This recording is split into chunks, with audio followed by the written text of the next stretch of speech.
ശ്യാമ, എന്ത് തനിക്ക് എന്താ പറ്റിയേ?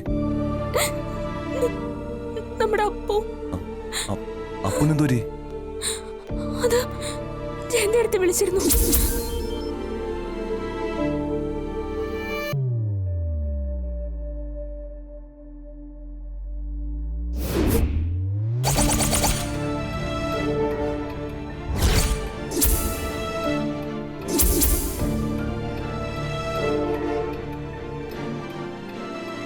സാറിന്റെ അപ്പു.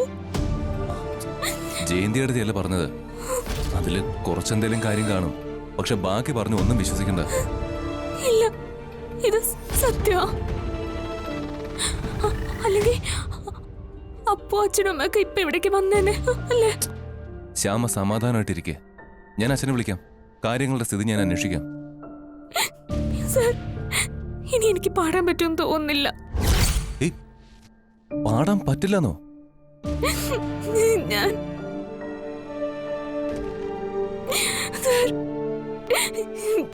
ഇല്ല സർ, എനിക്കിനി പാടാൻ പറ്റില്ല.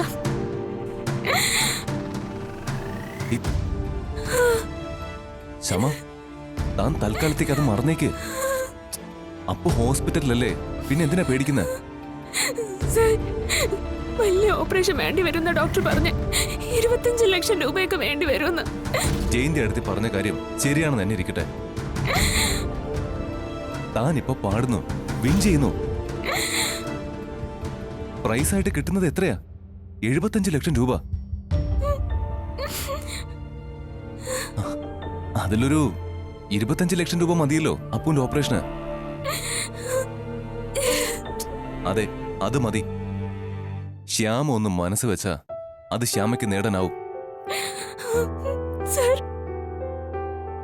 ഇനി ചിന്തകളൊന്നുമില്ല.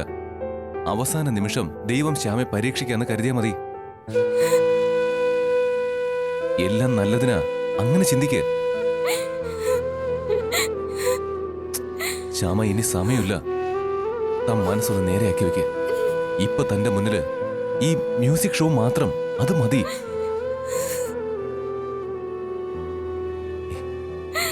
ശ്യാമ, ഞാനാ പറയുന്നേ, നമ്മൾ ഈ ഒരു നിമിഷത്തിന് വേണ്ടി, ഈ ഒരു വിജയത്തിന് വേണ്ടി ഒരുപാട് ഒരുപാട് കഷ്ടപ്പെട്ടു. അവസാന നിമിഷം അത് കൈവിട്ട് കളയരുത്. ഇല്ല സർ, പറ്റുന്നില്ല. എനിക്ക് പറ്റുന്നില്ല. മാപ്പ്. ശ്യാമ, മാപ്പ്. അപ്പു,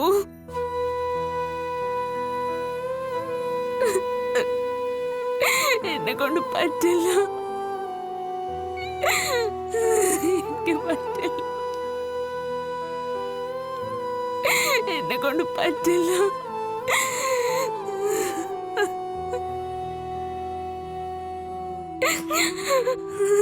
ദൈവമേ, അവസാന നിമിഷം എല്ലാം കൈവിട്ട് പോവാണല്ലോ ഈശ്വര.